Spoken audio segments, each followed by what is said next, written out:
अस्सलाम वालेकुम एवरीवन। अपने इस channel English language plus literature में आप सबको वेलकम कहती हूँ।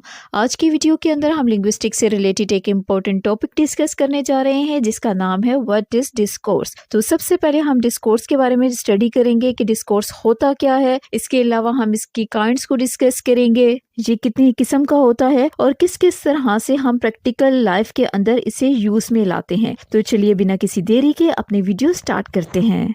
आमतौर पे जो लैंग्वेज होती है वो 4 तरह के सिस्टम के तहत काम कर रही होती है, या आप कह सकते हैं कि 4 तरह के सिस्टम जब आपस में मिलते हैं तो ये एक लैंग्वेज को बनाते हैं। इनमें जो नंबर 1 है वो है वोकैबुलरी, नंबर 2 है ग्रामर और नंबर 3 है प्रोनाउंसिएशन। और जब ये तीनों सिस्टम आपस में मिलते हैं तो हम किसी भी लैंग्वेज को इफेक्टिवली यूज कर पाते हैं। ठीक है, तो जो लैंग्वेज को यूज कर पाना है वो असल में डिस्कोर्स है। तो इसका मतलब ये हुआ कि जो चौथा कंपोनेंट है वो हमारा डिस्कोर्स है। ठीक है, यानी एक डिस्कोर्स, वोकैबुलरी, ग्रामर और प्रोनाउंसिएशन, ये 4 कंपोनेंट्स हैं, ये 4 सिस्टम है जिनके तहत एक लैंग्वेज काम करती है। और डिस्कोर्स की डिफिनेशन हम कुछ इस तरह से कर सकते हैं। In linguistic discourse refers to a unit of a language longer than a single sentence. यानी जो डिस्कोर्स होता है वो एक सेंटेंस से लंबा होगा। ठीक है, ऑफ कोर्स जब हम कोई एक लाइन या एक सेंटेंस बोलेंगे तो वो एक सेंटेंस कहलाएगा। और इसी तरह जब 2 या 2 से ज्यादा सेंटेंसेस आपस में मिलते हैं तो इस तरह से हमारी कन्वर्सेशन स्टार्ट होती है। तो इन सारी जो कन्वर्सेशन होती है, जो बातचीत होती है, उसे हम डिस्कोर्स कहते हैं।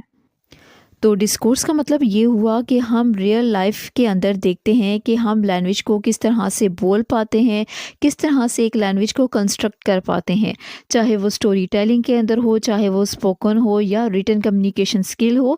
तो हम सिर्फ लैंग्वेज को उसके वर्ड्स के लिहाज से या उसके सेंटेंस या ग्रामर के लिहाज से नहीं देखते, सिर्फ उसके साउंड को नहीं पढ़ते। यानी इसके अलावा जो हमारा सोशल कॉन्टेक्स्ट होता है उसके मुताबिक भी हम लैंग्वेज को जज कर पाते हैं। जिस तरह से हम अगर इस डेफिनेशन को ही देख लें, discourse focuses on how we structure language in real life context like conversation, story telling and writing communication. It goes beyond individual words, sentence structure and sound to consider how language is used for communication in meaningful way. तो अगर हम इसकी definition को देखें तो ये discourse है, लेकिन हम जब सोशल कॉन्टेक्स्ट की बात करते हैं तो हम कह सकते हैं कि एक वीडियो बनाई जा रही है जिसके अंदर इस कॉन्सेप्ट को समझाया जा रहा है। ठीक है, तो ये सोशल कॉन्टेक्स्ट भी इसके अंदर ही शामिल होगा। तो जब हम डिस्कोर्स की बात करेंगे तो ये सोशल कॉन्टेक्स्ट जो सा है वो भी इसके अंदर शामिल होगा।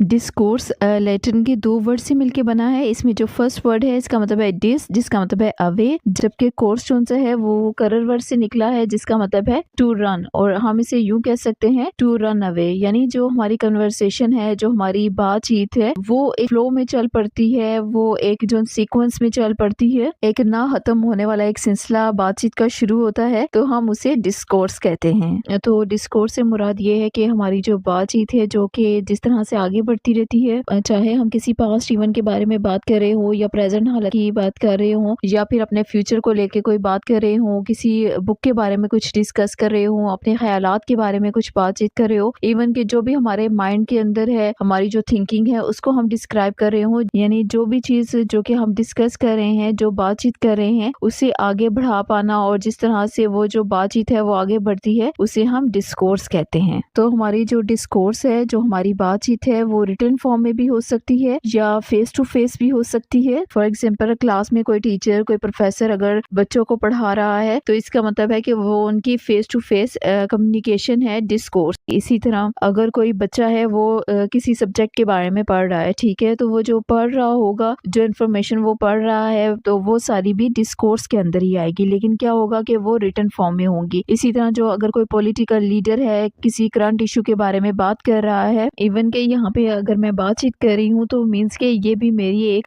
डिस्कोर्स है, ये भी मेरी बातचीत का तरीका है, डिस्कोर्स है। ठीक है, और अब हम टाइप्स ऑफ डिस्कोर्स को डिस्कस करेंगे। जो डिस्कोर्स है वो एक बहुत ही वास्ट टॉपिक है और हम उसे एक ही नज़रिए से नहीं देख सकते। डिफरेंट स्कॉलर्स ने, डिफरेंट राइटर्स ने इसके बारे में डिफरेंट आइडियोलॉजीज पेश की हैं और जिनके मुताबिक जो डिस्कोर्स है वो डिफरेंट टाइप्स रखता है। और आज की वीडियो के अंदर जो हम टाइप्स डिस्कस करने वाले हैं वो है narrative discourse, descriptive discourse, expository discourse, argumentative discourse. इन टाइप्स को हम डिटेल में one one by one discuss करेंगे।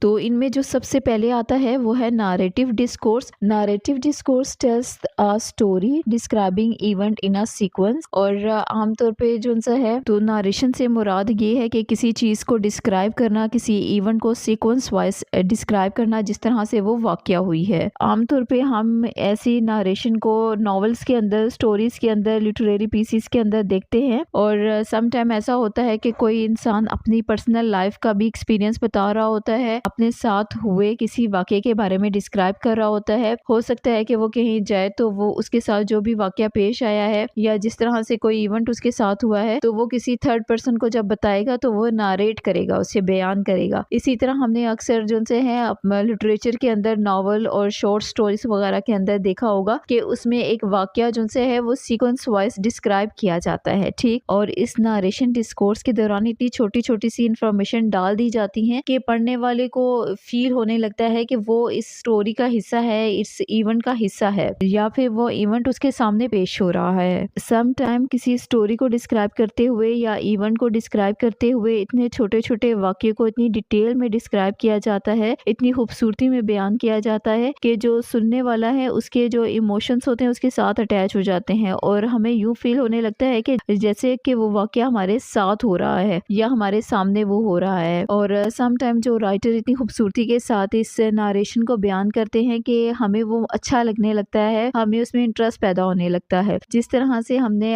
एक एपिक पढ़ी थी, रेप ऑफ द लॉक। अब देखने सुनने में इसमें एक छोटा सा वाक्य था जिसमें एक लड़की की जो सी है वो लिट काट दी जाती है, जो कि इतना कोई बड़ा वाकया नहीं था, लेकिन जो पोइट है उसने इस वाक्य को इतनी खूबसूरती के साथ बयान किया है कि जो पढ़ने वाला बंदा है उसे पढ़ते हुए मजा आने लगता है। और इवन के इतनी लंबी जो एपिक पोइम है ये, और इंसान जो से ना एक ही सिटिंग के अंदर वो पढ़ लेता है उसे। तो ये जो सा है काफी हद तक राइटर के ऊपर डिपेंड करता है कि वो इस नरेशन को किस तरह से डिस्क्राइब करता है। और इसी तरह सम टाइम अगर कोई वाकया सुना रहा है, ओरल फॉर्म में है, तो उसके बोलने पे डिपेंड करता है कि वो किस तरह से उसे बयान कर रहा है, ठीक है, ताकि जो रीडर है या लिसनर है उसका इंटरेस्ट बना रहे। तो सिंपली हम कहते हैं कि नैरेटिव डिस्कोर्स के अंदर हम किसी वाकये को सीक्वेंस वाइज डिस्क्राइब कर रहे होते हैं।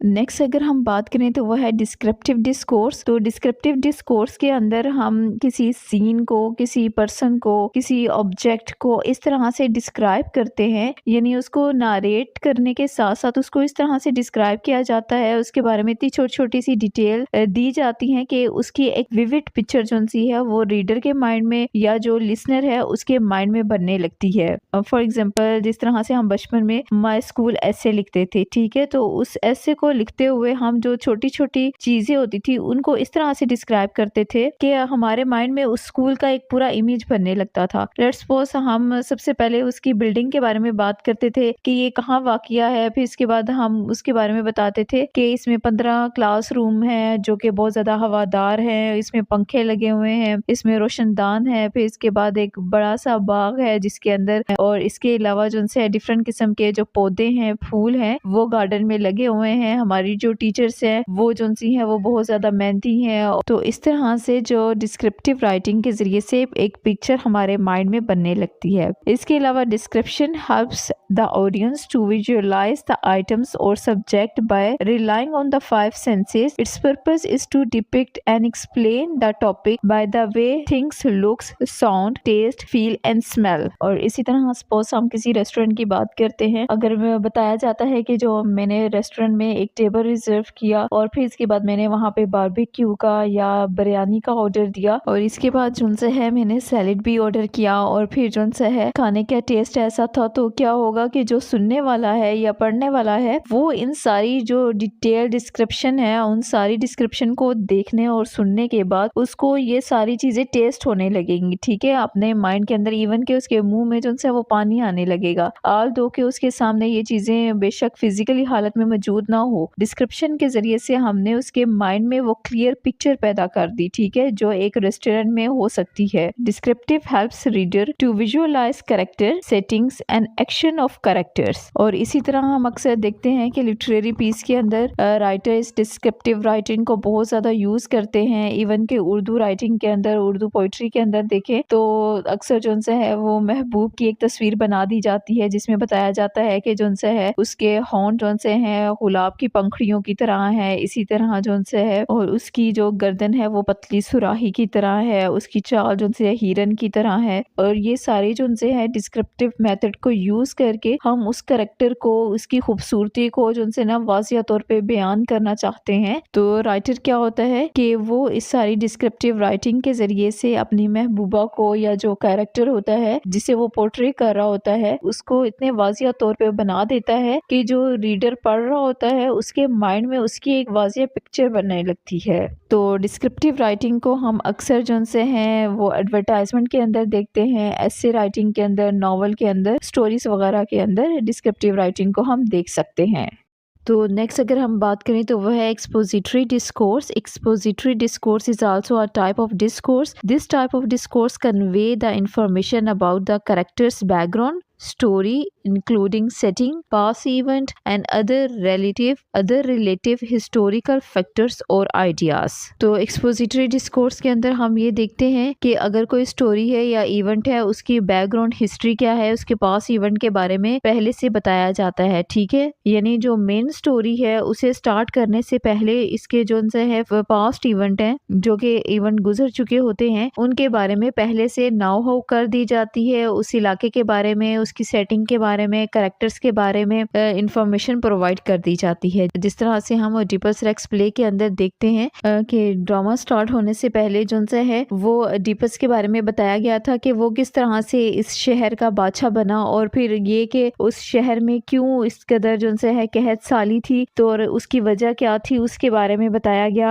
तो नेक्स्ट अगर हम बात करें तो वो है आर्गुमेंटेटिव डिस्कोर्स। आर्गुमेंटेटिव डिस्कोर्स के अंदर स्पीकर या जो राइटर होता है वो लिसनर को या जो ऑडियंस होती है उसे अपनी राय पे मुत्तफिक करना चाहता है। यानी जिस तरह से हम आर्गुमेंट कब करते हैं जब हम दूसरों को अपनी राय पे मुत्तफिक करवाना चाहते हैं, इस वजह से हम आर्गुमेंट करते हैं। तो आर्गुमेंटेटिव डिस्कोर्स के अंदर भी यही चीज होती है और अपनी बात को सच साबित करने के लिए लॉजिक का यूज किया जाता है। जिस तरह से अभी और प्रैक्टिकल लाइफ के अंदर अगर हम इसकी एग्जांपल देखें तो हम देख सकते हैं कि अभी रिसेंटली जो वाकया हुआ पंजाब कॉलेज के अंदर एक लड़की के साथ जो हादसा हुआ, तो कुछ लोग कह रहे थे कि हाँ जी ऐसा हुआ है और उस लड़की के साथ ज्यादती की गई है, जबकि दूसरी तरफ देखें तो जो गवर्नमेंट के बाशिंदे थे, गवर्नमेंट के जो लोग थे वो ये कह रहे थे कि भाई इस तरह का कोई वाकया नहीं हुआ, ये एक मन गढ़ंत कहानी बताई गई है, ठीक है। और फिर इसके बाद उनसे है एक आर्गुमेंटेटिव डिस्कोर्स के जरिए से यानी एक कॉन्फ्रेंस की गई जिसके जरिए से लोगों को इस बात पे मुत्तफिक किया गया, उन्हें कॉन्फिडेंस में लिया गया कि इस तरह का कोई वाकया नहीं हुई, ये सारा मिसअंडरस्टैंडिंग हुई है।